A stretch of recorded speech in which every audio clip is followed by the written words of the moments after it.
Une terre, un peuple, une révolution.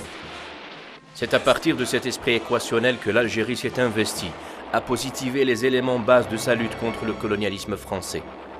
L'amorce première est sa conviction de recouvrer son indépendance, aspiration alimentée par les actions de renaissance, de mobilisation et de combat politique des années durant, ainsi que par la lutte armée.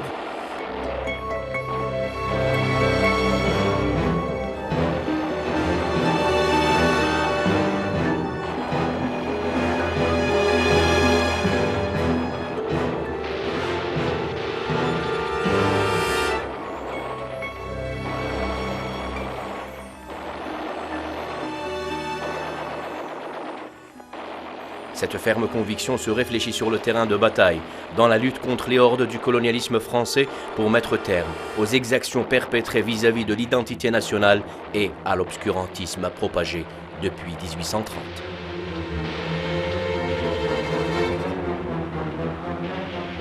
En 1954, c'est le déclenchement de la Révolution, référence incontournable pour les historiens, voire un modèle pour les autres peuples luttant à même de recouvrer leur indépendance et de reconquérir leur souveraineté.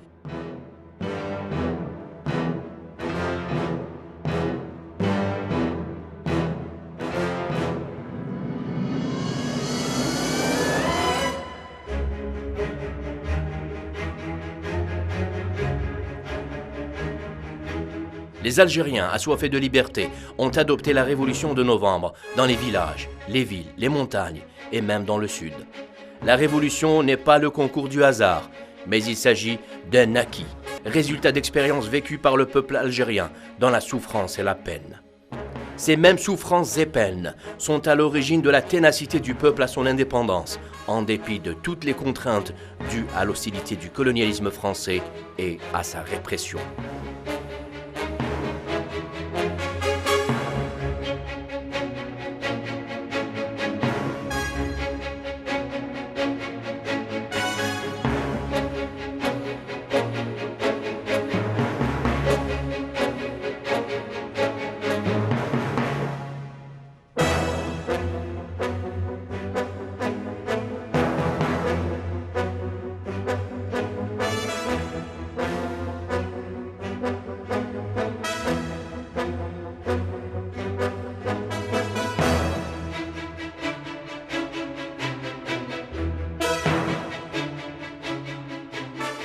L'intensification des opérations militaires de la Révolution a semé la peur parmi les rangs du colonialisme.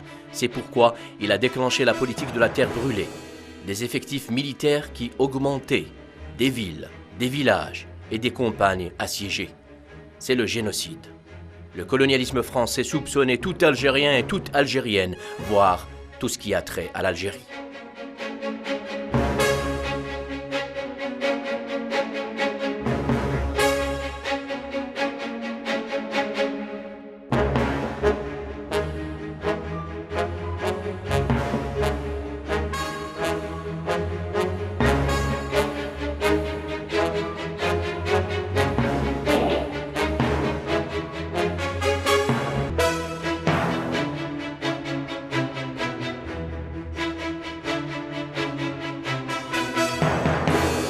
L'organisation de la Révolution n'a cependant pas cédé. Ces actions sont menées avec rigueur et couronnées de succès par les opérations militaires. Cette intensification a provoqué la terreur chez les forces coloniales, qui montaient en violence par le recours aux dernières inventions de la technologie de l'armement occidental. Par ailleurs, la France coloniale a adopté d'une part des stratégies de manœuvre politique et d'autre part des moyens bafouant les droits de l'homme lorsqu'il s'agit de répression et de torture. Telle était la volonté d'étouffer la révolution de libération nationale par le colonialisme français. La politique du bâton et de la carotte appliquée par De Gaulle à partir de 1958 a fait preuve de mauvaise foi lorsque l'administration coloniale annoncera plus tard la volonté de diviser l'Algérie en deux zones, nord et sud. Toutefois, la plateforme adoptée par les dirigeants du Front de Libération Nationale lors du congrès de la vallée de la Soumam le 20 août 1956 prévoyait ce type de manœuvre ou de tentative d'étouffement de la révolution de libération nationale. Associées à cette prise de conscience et de cause à effet, les forces de l'armée de libération nationale ont accentué les opérations militaires, faisant preuve de témérité et de sacrifice pour l'amour de la patrie.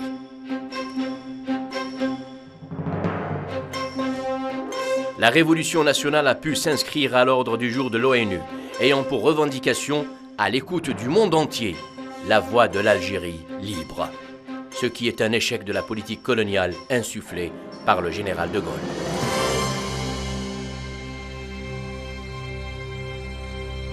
تعددت الاستراتيجية الفرنسية تجاه الصحراء الجزائرية، ولم تكن مركزة على جانب معين، وإنما كانت هذه الاستراتيجية ذات طابع سياسي وذات طابع عسكري وذات طابع دعائي.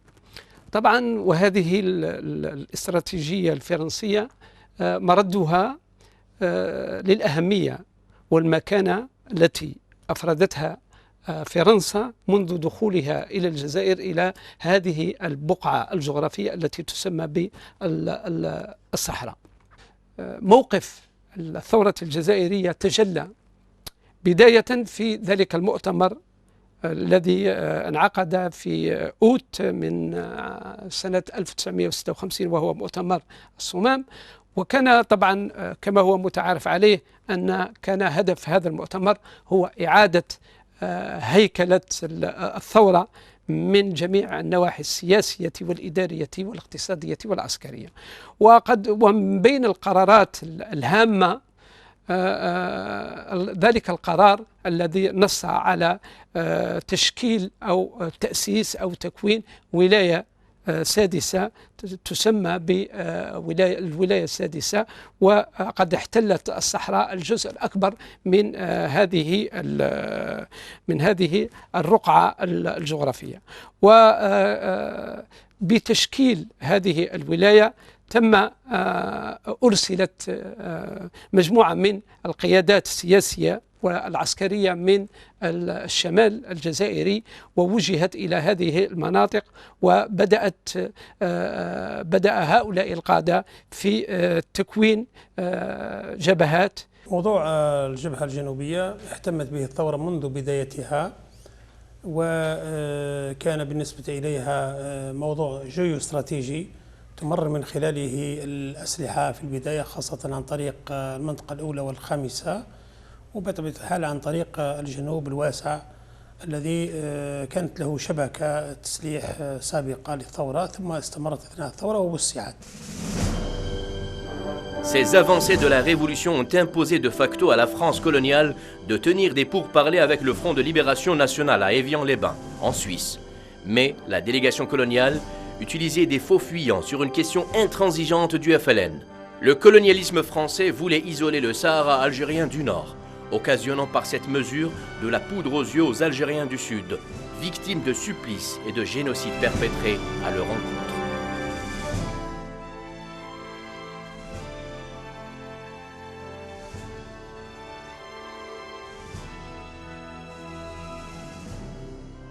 Le Front de Libération Nationale s'est opposé à cet objectif colonial par des actions de sensibilisation continue et grâce à la mobilisation du peuple algérien à la cause nationale et à l'unification du pays, faisant ainsi obstacle à l'avidité coloniale.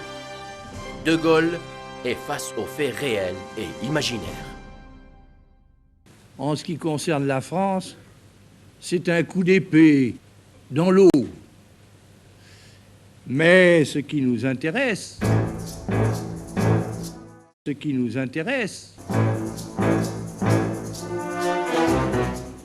c'est qu'ils sortent de ces accords, s'ils doivent se produire, une association qui sauvegarde nos intérêts.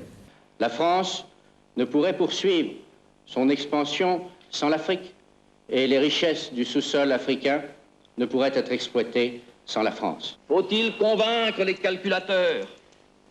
Montre-leur le Sahara, ce désert où le coq gaulois s'est longtemps en vain réchauffé les ergots. ملف المفاوضات ملف شائك وواسع، وفيه جانب سياسي وجانب دبلوماسي وجانب عسكري، وكل قدم فيه تقريره وحضر ملفاته للتفاوض حتى يكون قويا في هذه الملفات. وبالتالي ساعد هذا الملف كثيرا في إقناع وفي التغلب على الصعوبات التي تلقاها الوفد المفاوض وفي وجه الوفد الفرنسي المفاوض أيضا.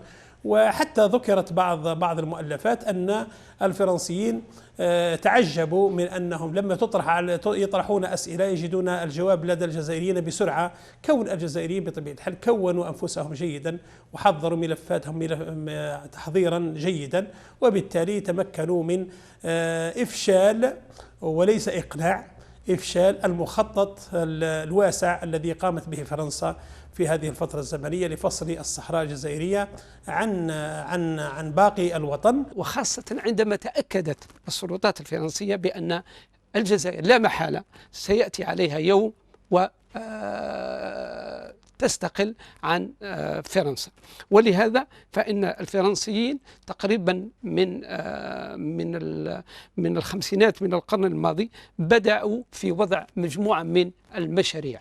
وفي هذا السياق يعني بدأ المفكرون والاستراتيجيون والمنظرون الفرنسيون يضعون اللمسات على مجموعة من المشاريع، وكان أهم هذه المشاريع هي تلك المشاريع التقسيمية التي تعتمد على تقسيم الجزائر إلى منطقتين، منطقة شمالية ومنطقة جنوبية، مع أن تكون هذه المنطقة الجنوبية منطقة خالصة للدولة الفرنسية. كانت قضية الصحراء يعني حجرة أساسية أو نقطة أساسية كانت وراء فشل العديد من اللقاءات السياسية التي ضمت الجزائريين والفرنسيين. طبعا الفرنسيين اعتمدوا عدد من الألاعيب محاولة منهم للتأثير وإرغام الطرف أو المفاوض أو الطرف الجزائري للتنازل عن هذا الجزء من الجزائر، إلا أن الطرف الجزائري وانطلاقا من الأسس والثوابت التي نصت عليها النصوص الأساسية ومواثيق الثورة، ومن بينها بيان أول نوفمبر والوثيقة السياسية والإيديولوجية التي أصدرها مؤتمر الصمام. هذه المواثيق كلها تؤكد على قضية التمسك بمبدأ السيادة الترابية والوطنية للجزائر.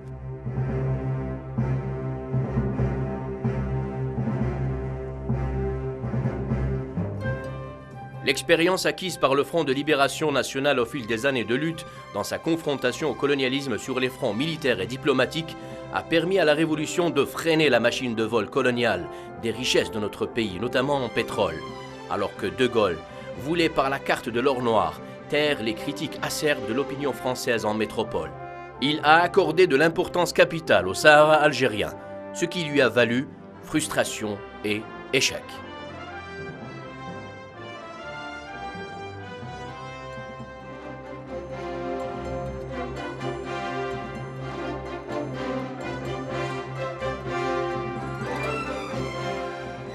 Cette virevolte quant à la question de l'isolement du Sahara algérien du Nord et la ténacité du FLN à l'unité du pays ont prolongé les années de lutte de la Révolution.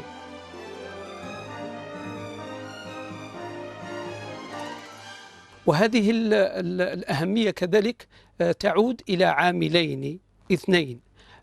أولى هذه العوامل هو الموقع الاستراتيجي الذي تحتله هذه الرقعة الجغرافية، وخاصة باعتبارها أنها هي البوابة التي فتحت القارة الإفريقية للاحتلال الفرنسي للتوغل في المناطق الإفريقية مثل تشاد والمالي والنيجر وحتى موريتانيا.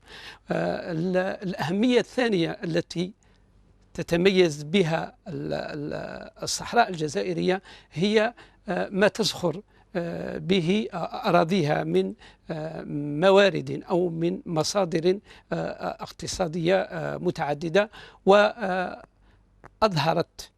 أو برزت هذه الأهمية الاقتصادية باكتشاف البترول في أواخر الخمسينات من القرن الماضي. للعلم فإن اتفاق تيفيان قد تعثرت لعدة مرات، وذلك بأسباب منها فصل الصحراء. أرادت فرنسا أن تفصل الصحراء، ولماذا؟ لأن فيه بترول، فيه مواقع للتجارب النووية، فيه مواقع للتجارب الكيميائية، فيه مواقع بوليفيزي إلى آخره. إذن فرنسا أرادت يعني تضغط على جبهة التحرير الوطني من أجل أن تحتفظ بالصحراء، لكن لم تتمكن من هذا. C'est un autre échec du colonialisme français. En dépit de l'état de siège exécuté dans les villes et de l'édification des lignes Maurice-Challe, électrifiées, en vue d'isoler l'Algérie de ses voisins limitrophes à l'est et à l'ouest. Des champs de mines sont semés de part et d'autre, causant à nos jours la mort aux Algériens.